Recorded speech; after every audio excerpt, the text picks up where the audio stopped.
Hello students, let's start the MCQs for chapter 9 from Exampler. See the first question. A ray of light is incident at an angle Q on a refracting face of a prism and emerges from the other face normally. Now angle of prism is 5 and the prism is made up of material of refractive index 1.5. What is angle of incidence? So the situation is like this way. आप यहाँ पे suppose करो कि A is the prism angle, ठीक है, ये आपको 5 degree का दिया हुआ है, this is of 5 degree. Q that is angle of incidence. यहाँ पे हमारा जो एंगल ऑफ इमर्जेंस है दैट इज 0, क्योंकि जो इमर्जेंट रे है वो नॉर्मली बाहर आ रहा है, सो नॉर्मल के साथ ये 0 डिग्री बना रहा है. नाउ इट इज आज कि Q क्या होगा. बाय प्रिज्म फॉर्मूला हम लोग यहाँ पे ये लिख सकते हैं I plus E that is equal to A plus delta. यहाँ पे इमर्जेंट एंगल तो 0 है, सो I को Q से रिप्लेस कर दो. Q is equal to 5 plus delta. So we need to find delta first. यहाँ पे for thin prism delta can be written as n minus 1 into A, where n is the refractive index. अब question में n का value 1.5 दिया है, so I can say it is 1.5 minus 1 multiplied by prism angle which is 5. Multiply this 0.5 into 5, you will get this as 2.5. So substitute 2.5 here, 5 plus 2.5 and we will get the answer as 7.5. तो correct answer यहाँ पे angle of incidence होगा 7.5 degree. In the second question, a short pulse of white light is incident from air to glass slab. Suppose ये हमें एक glass slab दिया हुआ है, एक वाइट लाइट यहाँ पे हमने इंसिडेंट किया, ठीक है, एंड आफ्टर रिफ्रैक्शन से इट इमर्जेस आउट. सो यहाँ पे क्वेश्चन ये है कि which colour will emerge first. अब आप जानते हो अलग अलग जो लाइट की वेवलेंथ है, ठीक है, हम लोग डिफरेंट कलर्स देखें तो हर एक कलर की वेवलेंथ डिफरेंट है, सबकी स्पीड अलग अलग है. रेड की वेवलेंथ सबसे बड़ी होती है, red have the highest wavelength, ठीक है, और इसीलिए इसकी वेलोसिटी भी मैक्सिमम रहती है. So as the red light have maximum velocity, ये सबसे पहले यहाँ से बाहर इमर्ज करेगी. सो करेक्ट आंसर होना चाहिए रेड लाइट, ठीक है. अगर मैं आपको पूछूं रेड के बाद नेक्स्ट कौन सी लाइट इमर्ज करेगी, यू कैन यूज दिस वेबज्योर. यहां पे रेड के बाद नेक्स्ट ग्रीन कलर बाकी दोनों से ज्यादा वेवलेंथ की है, इसकी वेलोसिटी इन दोनों की कंपैरिजन में ज्यादा होगी, तो सेकेंड जो एमिशन होगा वो ग्रीन का होगा, ठीक है. थर्ड में, an object approaches a convergent lens from the left of the lens. Convergent lens मतलब आप convex lens की बात कर रहे हो, ठीक है, where all the rays converge and it is moving with the uniform speed of 5 meter per second and stops at the focus. So आप from infinite distance किसी ऑब्जेक्ट को मूव करवा रहे हो लेंस की तरफ till focus. Now image का क्या होगा, will it move away with the uniform speed या with uniform acceleration या with non uniform acceleration move करेगा, या it will move towards the length with non uniform acceleration. देखो स्टूडेंट्स एक बात तो क्लियर है, अप टिल फोकस जैसे जैसे ऑब्जेक्ट लेंस के नज़दीक आएगी इमेज जो होती है वो लेंस से दूर जाती है, राइट ना. When it is at infinity आपकी इमेज यहाँ पे एट फोकस फॉर्म होती है, फिर जैसे आप नज़दीक लाते जाते हो फोकस तक पहुँचते हो तो आपकी इमेज इन्फिनिटी पे पहुँचती है. सो इट मूव्स अवे, तो इसका मतलब ये टूवर्ड्स द लेंस ये मूव करता है, ये ऑप्शन तो गलत है. अब क्वेश्चन है कि क्या ये यूनिफॉर्म वेलोसिटी से मूव करेगा, जैसे अगर इसका स्पीड 5 मीटर्स पर सेकेंड है तो क्या ये भी वैसे ही रहेगा. तो देखो u और v के बीच का रिलेशन आप देखो, 1/v minus 1/u is equal to 1/f. Obvious बात है, u and v object and image distance are not directly proportional to each other, ठीक है. इसका मतलब तो ये यूनिफॉर्म स्पीड से मूव नहीं करेगा. इनफैक्ट इनके ये जैसे जैसे ये नज़दीक आएगा, ठीक है, वैसे वैसे हो सकता है इसका कभी एक्सेलरेशन में यहाँ पे डिफरेंस आपको देखने को मिले, नॉन यूनिफॉर्म एक्सेलरेशन से मूव करेगा. So correct answer is option C. Next, a passenger in an aeroplane shall never see a rainbow या may see a primary and secondary rainbow as concentric circles या may see primary and secondary rainbow as concentric arcs या will never see a secondary rainbow. देखो practically from the surface of the earth हम लोगों को rainbow concentric arc के form में दिखता है ना, इस तरह से हम लोगों को दिखता है ना. अब रेनबो इसलिए फॉर्म होता है क्योंकि क्लाउड्स में water droplets acts like a prism, ठीक है, and because of that dispersion of the light हम लोगों को रेनबो फिनोमिना देखने को मिलता है. प्रैक्टिकली रेनबो परफेक्ट सर्कल के फॉर्म में ही फॉर्म होता है, सर्कुलर रिंग्स फॉर्म होती है, पर बिकॉज ऑफ द होराइजन हम लोग लोअर पोर्शन को देख नहीं पाते. पर when a person is in an aeroplane, actually उसे ये पूरा रेनबो देखने को मिलेगा. He will see this rainbow in the form of circular rings, ठीक है. तो the correct answer should be he may see primary and secondary rainbow as concentric circles. See next, you are given 4 sources of light, each one providing a light of single color, red, blue, green and yellow. Suppose the angle of refraction for a beam of yellow light corresponding to a particular angle of incidence at interference of the two media is 90 degree. That means कि अगर ये हमारा एक line है separating two media and we are से using yellow light here, तो yellow light यहाँ पे किसी एंगल से आपने इंसिडेंट किया, तो येलो लाइट यहाँ पे नॉर्मली एक एंगल 90 डिग्री बना रहा है, ठीक है, नॉर्मल के साथ. सो व्हेन इट हैपेंस, ये angle of course yellow light के लिए तो क्रिटिकल एंगल हो गया, this angle is critical angle. Now the question is कि अगर हम येलो लाइट को रिप्लेस कर देते हैं किसी और लाइट से आउट ऑफ दिस 4, ठीक है, येलो की जगह रेड, ब्लू या ग्रीन का यूज करें, तो which of the following is true? क्या red light would undergo total internal reflection, या फिर red light would bend towards the normal when it get refracted through the second medium, या फिर blue light का total internal reflection होगा, या फिर green light would bend away from the normal as it gets refracted through the second medium. यहाँ पे जब हम वेवलेंथ को कंपेयर करें तो ब्लू का वेवलेंथ सबसे कम है, ग्रीन का उससे बड़ा, and yellow and there after red आता है, ठीक है, रेड का सबसे हाईएस्ट वेवलेंथ है. Now as here the light is moving away from normal, इसका मतलब कि ये नीचे का जो मीडियम होगा वो डेंसर मीडियम है और ऊपर का मीडियम रेरर मीडियम है, ठीक है. अब आपका क्रिटिकल एंगल किसके ऊपर डिपेंड करता है? Say sine C that is equal to 1/n लिख सकते हो refractive index, and you also know कि refractive index is actually inversely proportional to lambda. तो इसका मतलब तो ये हुआ कि critical angle will be directly proportional to lambda wavelength. अगर आपका वेवलेंथ बढ़ेगा तो क्रिटिकल एंगल भी बढ़ेगा, ठीक है. इसका मतलब रेड लाइट के लिए क्रिटिकल एंगल ज्यादा बड़ा होगा, ठीक है. तो ऑब्वियस बात है red light will not show total internal reflection, red light के लिए क्रिटिकल एंगल बिगर होगा. अच्छा, ये ऑप्शन भी गलत आएगा कि it will bend towards the normal. Obvious बात है कोई भी कलर का लाइट हो, अगर वो डेंसर टू रेरर जा रहा है, it should bend away from normal only. So option B भी करेक्ट तो नहीं है. नेक्स्ट आता है ग्रीन और ब्लू के लिए. तो देखो दोनों का ही वेवलेंथ येलो से कम है, इसका मतलब ये हुआ कि दोनों के लिए क्रिटिकल एंगल इससे तो कम ही होगा, ठीक है. यहाँ पे मैंने जो IC लिखा है इससे तो ये दोनों का क्रिटिकल एंगल कम होगा. तो अगर आप लोग इसी एंगल से चाहे ब्लू या ग्रीन लाइट को इंसिडेंट करो तो दोनों के दोनों लाइट सेम मीडियम में वापस आएंगे, टोटल इंटरनल रिफ्लेक्शन.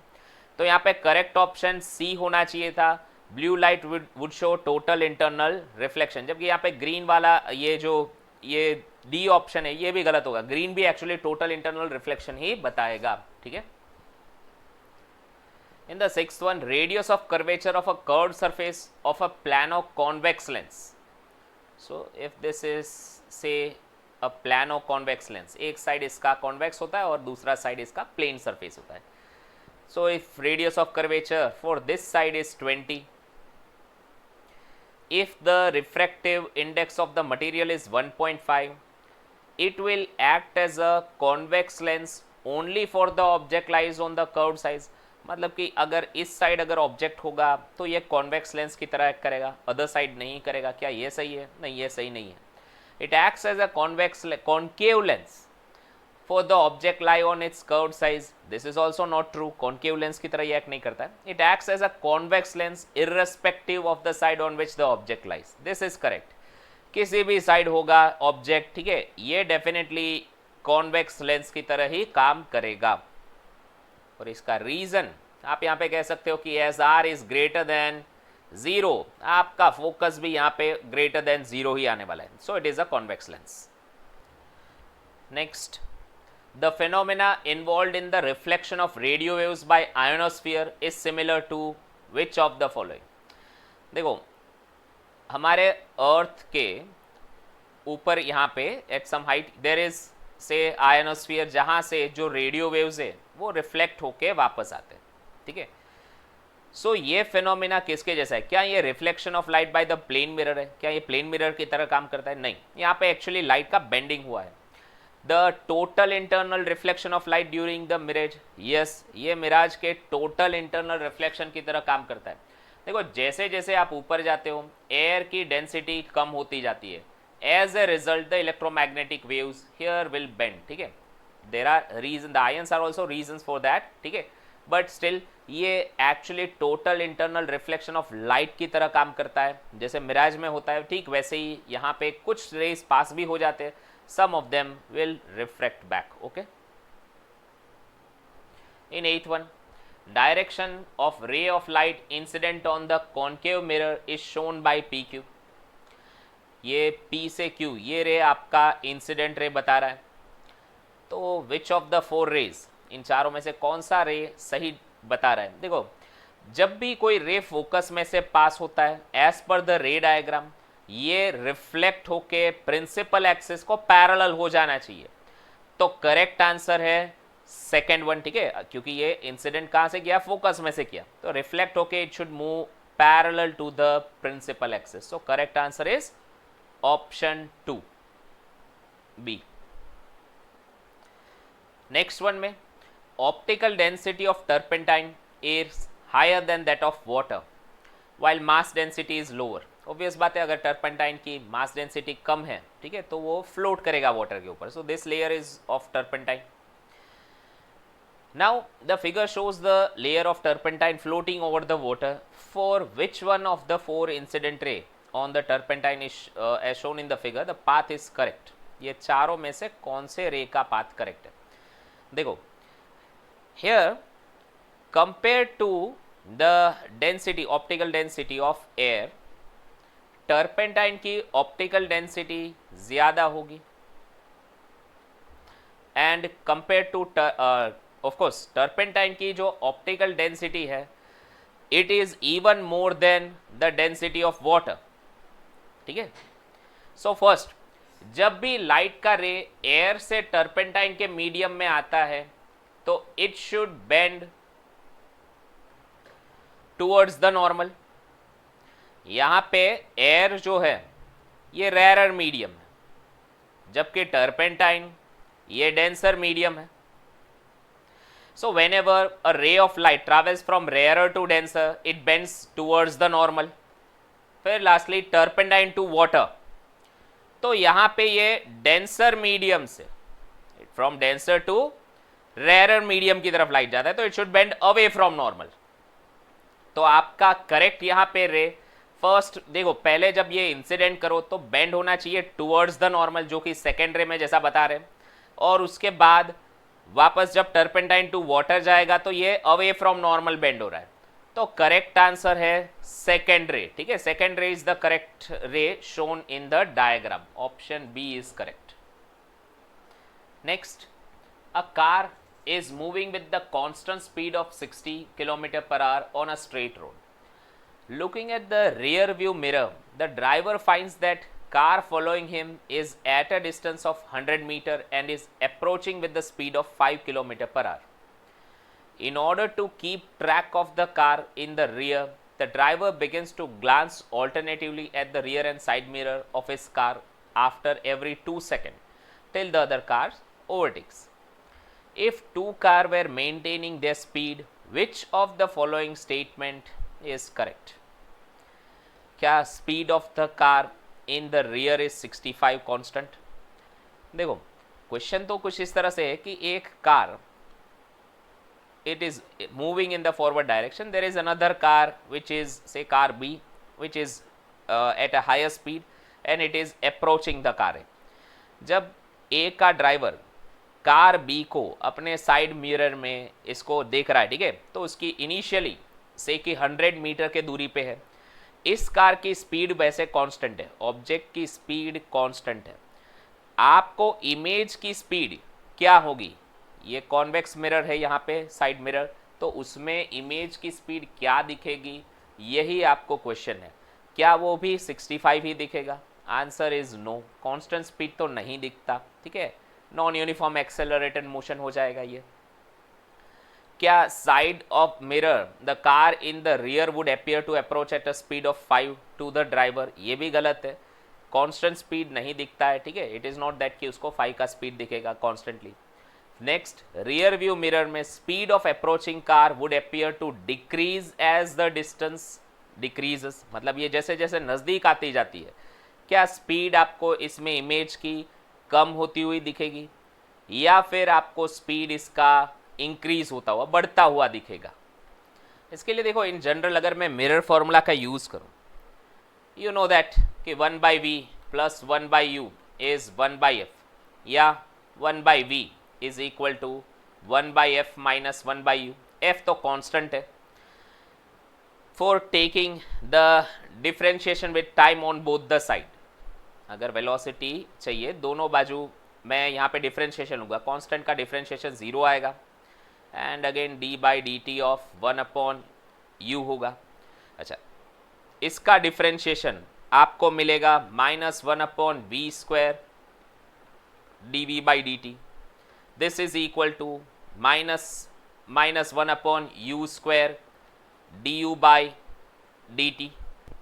यहाँ पे स्टूडेंट्स इसको मैं दोबारा इधर लिख देता हूँ, ठीक है, डिफ्रेंशिएशन मैंने किया and we got it as -1/v² dv/dt. अच्छा, ये dv/dt यानी क्या हो गया? वेलोसिटी हो गया ना, डिस्प्लेसमेंट अपॉन टाइम. ये इमेज का वेलोसिटी और ये du/dt यानी ऑब्जेक्ट का वेलोसिटी हो गया. मैंने इस इक्वेशन को यहाँ नीचे लिखा है, image velocity upon v², this is equal to object velocity upon u². So यहाँ पे आप देख सकते हो जैसे जैसे u का वैल्यू कम होगा, ठीक है, दोनों ही व्हीकल के बीच का डिस्टेंस कम होगा, आपकी इमेज की वेलोसिटी यहाँ पे बढ़ती हुई मिलेगी, राइट ना. ये दोनों एक दूसरे को इन्वर्सली डिपेंडेंट है, इसलिए u कम होने पर velocity of the image will increase. तो इसका मतलब तो option D is the correct answer कि जैसे जैसे ये व्हीकल बी व्हीकल ए के नज़दीक आएगा, अप्रोच करेगा, वैसे वैसे उसका जो स्पीड है वो इंक्रीज होता हुआ दिखेगा, इमेज का स्पीड इंक्रीज होता हुआ दिखेगा, ठीक है. There are certain material developed in laboratory which have negative refractive index. So if such a material है and a ray is incident from air यानी कि medium 1 to such a medium 2, तो कौन सा पाथ इसमें से फॉलो होगा? देखो स्टूडेंट्स, रिफ्रैक्टिव इंडेक्स का फॉर्मूला आप सबको पता है. Refractive index of second medium with respect to 1 यानी v1/v2 होता है. So v2 should be equal to v1 refractive index of second medium with respect to first. अब अगर ये वैल्यू नेगेटिव है तो इसका मतलब v2 should B negative of v1, ठीक है ना. तो सेकेंड जो रिफ्रैक्टेड रे है उसका वेलोसिटी का एक कंपोनेंट इंसिडेंट रे को नेगेटिव डायरेक्शन में होना चाहिए. ये फर्स्ट केस में पॉसिबल है. यहाँ पे इसका इंसिडेंट रे का एक कंपोनेंट जो x कंपोनेंट है, ठीक है, वो पूरा रिफ्रैक्टेड रे का नेगेटिव डायरेक्शन में आ रहा है, बाकी किसी में ये नहीं दिख रहा है, ठीक है. So option A is correct. अगर कोई मटेरियल का नेगेटिव रिफ्रैक्टिव इंडेक्स है तो उसका रिफ्रैक्टिव एंगल कुछ इस तरह देखने को मिलेगा. Let us see next more than one correct type. See the 12th one. So यहाँ पे what happens कि whenever you put an extended object inside the straw, ठीक है, एक इस तरह से आपने किसी कंटेनर में जिसमें वाटर है उसमें रखा हुआ है. when you look from the edge, one of its edge, जब आप इस ऑब्जेक्ट को ऑब्जर्व करते हो, so what happens? see, पहले बात तो कि ये ऑब्जेक्ट थोड़ा सा रेज्ड दिखेगा, ठीक है. The reason behind that is कि the rays of light which are coming from the denser to the rarer medium, it will bend away from normal, ठीक है. तो जैसे जैसे आप एज के नज़दीक जाओगे ये ज़्यादा से ज़्यादा ऐसे बेंड होता जाएगा बियॉन्ड सर्टन एंगल, इवन ये क्रिटिकल एंगल को रीच कर जाएगा and after that total internal reflection की वजह से लाइट बीम्स अंदर जाएगी. आपको क्वेश्चन यही है कि when you see from close to the edge, आप बहुत ही नज़दीक एज के आके देखो थ्रू द ट्रॉप, तो ऑब्जेक्ट थोड़ा सा डिसऑर्डर दिखेगा. इसका कारण क्या है? देखो, पहला ऑप्शन दिया था the apparent depth of the points close to the edge are nearer to the surface of water compare to the points away from the edge. ये ट्रू है. आप जो पॉइंट्स एज से दूर होंगे, ठीक है, वो कंपैरेटिवली आपको उनकी डेप्थ जो है, अपैरेंट डेप्थ जो है वो कम दिखेगी, जबकि जो नज़दीक है उनकी अपैरेंट डेप्थ आपको थोड़ी कम दिखेगी, ठीक है. वाइल द अदर वन जो दूर है उनकी ज़्यादा दिखेगी. So the apparent depth of the points close to the edge will be nearer, नज़दीक हो गए थोड़े. Then angle subtended by the image of the object at eye is smaller than actual angle subtended by the object in air. मतलब जो actual इस object का जो angle air में बनता है उसकी कंपैरिजन में हमारे आई लेंस में या आई में इसकी एंगल थोड़ी कम होगी. ये भी ट्रू है. Some points of the object far away from the edge may not be visible because of total internal reflection. Yes, it is also true. जैसा आपको बताया, यहाँ पे एज के बाहर, यहाँ पे एज यू मूव अवे आपका एंगल बढ़ता जाएगा. क्रिटिकल एंगल के बाद तो टोटल इंटरनल रिफ्लेक्शन होगा. You will not be able to see the objects clearly after that. तो ऑप्शन सी भी करेक्ट है. Water in the straw acts as a lens and magnifies the object. Of course ये true नहीं है, ठीक है. Object raised आपको ज़रूर दिखता है इसके थ्रू. सो यहाँ पे आपके option A, B and C, all the three are correct options. 13th में a rectangular block of glass ABCD has refractive index 1.6. so this material, ये ग्लास है और इसका रिफ्रैक्टिव इंडेक्स आपको 1.6 दिया हुआ है. Pin is placed Midway on the face AB. ये आपका पिन है यहाँ पे. When observed from the face AD, इन चारों में से क्या पॉसिबिलिटी होगी? क्या इट विल अपीयर नियर ए? देखो, पॉसिबल है यहाँ से जब रे ये इंसिडेंट होता है मीडियम में, अगर जो आउटर मीडियम है हम उसको एयर लेते हैं, जब एयर टू ग्लास ये एंटर होता है लाइट का बीम, तो it bends towards the normal and there after again यहाँ से it will bend away, rare medium में जाएगा तो it will bend away from normal. तो एज अ रिजल्ट आप लोगों को इसका अपैरेंट पोजीशन यहाँ दिखेगा, ठीक है. तो पिन आपको ए के नज़दीक शिफ्ट होता हुआ दिखेगा. ये ऑप्शन करेक्ट है. फिर अपीयर नियर डी, क्या ये सही है? या appear at the centre of AD, is it true? तो नहीं, ये दोनों में से कुछ भी ट्रू नहीं है. ऐसा तो हम यहाँ पे नहीं कह सकते कि डी के नज़दीक आएगा. It's not that. क्या नॉट एट ऑल सीन, क्या ये पॉसिबल है? देखो, ये पॉसिबल है अगर आप लोग थोड़ा और यहाँ पे देखो, जैसे जैसे नीचे जाओगे आपका एंगल ऑफ इंसिडेंस यहाँ पे बढ़ता जाएगा. सो बियॉन्ड सर्टेन लेवल अगर आपका angle of incidence critical angle से ज़्यादा हो गया तो उसके बाद रे जो है वो सरफेस को पैरेलल या टोटल इंटरनल रिफ्लेक्शन होगा. सो रिजल्ट आपको पिन नहीं दिखेगा. So D option is also correct. तो करेक्ट आंसर आना चाहिए हमारा option A and option D. 14th में, between the primary and secondary rainbow there is a dark band known as Alexander's dark band this is because of what. अब देखो students, जो आपका primary rainbow होता है और जो सेकेंडरी रेनबो जहां से फॉर्म होता है, उन दोनों के बीच में कुछ डार्क बैंड आपको देखने को मिलती है। इसका रीज़न क्या है? तो इसका एक तो रीज़न है कि प्राइमरी और सेकेंडरी रेनबोज के जो यहाँ पे इंटरफेरेंस होते हैं ना रेज के, एक्चुअली वो डिस्ट्रक्टिवली इंटरफेयर करते हैं। That is why dark bands are created. तो पहला तो ऑप्शन ये आएगा। बी ऑफ कोर्स इनकरेक्ट है। स्कैटर्ड लाइट तो हर रीजन में होती है। लाइट इज एब्जॉर्ब, ये भी पॉइंट गलत है। ऐसा एब्जॉर्प्शन नहीं होता है, बल्कि इंटरफेयर होता है। दोनों डिस्ट्रक्टिवली इंटरफेयर करते हैं।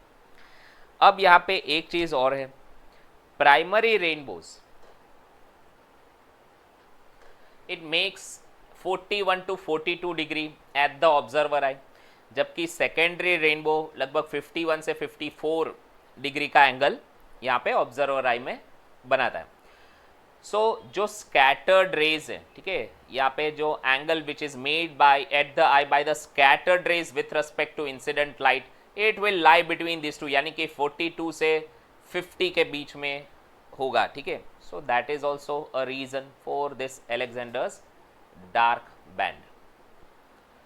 नेक्स्ट में, a magnifying glass is used as an object to be viewed and object viewed can be brought closer to the eye than the normal near point. This results in what? देखो, normal magnifying glass एक convex lens होता है। अगर object आपने focus से भी नज़दीक रखी हुई है, so what happens here, near point से भी नज़दीक रखते हो यहाँ पे, तो मैग्नीफाइड इमेज बनती है। वर्चुअल इमेज फॉर्म होगी, virtual erect on the same side of the lens, ठीक है, ऑब्जेक्ट के सेम साइड होगी। सो ऑप्शन बी भी करेक्ट है। अलॉन्ग विद दैट, यहाँ पे हमारा जो एंगल जो ऑब्जेक्ट सबटेंड कर रहा था हमारी आईज के साथ, उसकी कंपैरिजन में image will form an angle larger than that, ठीक है। सो हम लोग ज़्यादा बेटर या ज़्यादा डिटेल्ड इंफॉर्मेशन देख पाएंगे। So option A is also correct, a larger angle to be subtended by object at the eye and hence viewed in greater detail. बाकी दोनों of course wrong है। increase in the field of view ये भी correct नहीं है, और infinite magnification obtain होगा, ऐसा भी कुछ नहीं है, ठीक है। finite magnification obtain होता है आपको। 16th में, an astronomical refractive telescope has an objective of focal length 20 meters। ये देखो, ये आपका ऑब्जेक्टिव का फोकल लेंथ हो गया। And an eyepiece of focal length 2 centimetre. Eyepiece का फोकल लेंथ 0.02 मीटर्स होगा, अगर ऐसा यूनिट में लिखा जाए तो। नाउ नेक्स्ट आपको पूछा, ये चारों ऑप्शंस दिए, इनमें से कौन से करेक्ट है आपको टिक करने। पहला तो length of the telescope tube is 20.02। देखो, length of the telescope tube यानी FO प्लस FE, ऑब्जेक्टिव और आईपीस का फोकल लेंथ का सम, 20 और 0.02 का सम करो, 20.02 मीटर्स मिलता है। So option A is correct. Next, magnification इसका 1000 होता है। अच्छा देखो, मैग्निफिकेशन का फॉर्मूला आप लोग -FO अपॉन FE करोगे। सो ऑब्जेक्टिव का फोकल लेंथ ये होता है 20 मीटर्स का। आई पीस के लिए it is 0.02, of course it is 1000। So it means कि option B is correct. Image formed is inverted. Yes, final image जो फॉर्म होती है वो इन्वर्टेड होती है, मैग्नीफाइड होती है। The objective of larger aperture will increase the brightness, ये गलत बात है। आप लोग अगर ऑब्जेक्टिव का अपर्चर बड़ा करते हो, लार्जर लेंस का यूज करते हो, तो क्या इसका मतलब ब्राइटनेस बढ़ेगी? ऐसा कुछ नहीं होगा, ठीक है ना। So option D is wrong. तो बाकी तीनों करेक्ट है। So these were the MCQs from the exemplar text, ठीक है। नेक्स्ट वीडियो में हम लोग नेक्स्ट चैप्टर के क्वेश्चंस देखेंगे। Till then have a nice